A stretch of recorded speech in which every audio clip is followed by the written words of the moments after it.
Pope Francis, the first Jesuit and Latin American pontiff, died early Monday at the age of 88. His death on Easter Monday followed complications from chronic lung disease. He made his final public appearance on Easter Sunday 2025.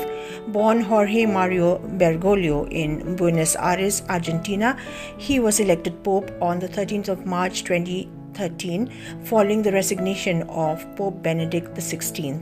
He was the first Pope from the Southern Hemisphere and the first non-European in over a millennium.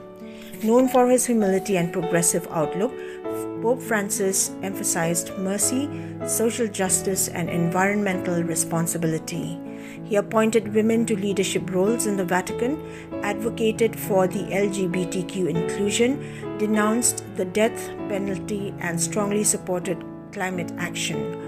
On the global stage, he helped restore US-Cuba diplomatic ties, negotiated with China on church governance, and called for the protection of migrants and the decriminalization of homosexuality.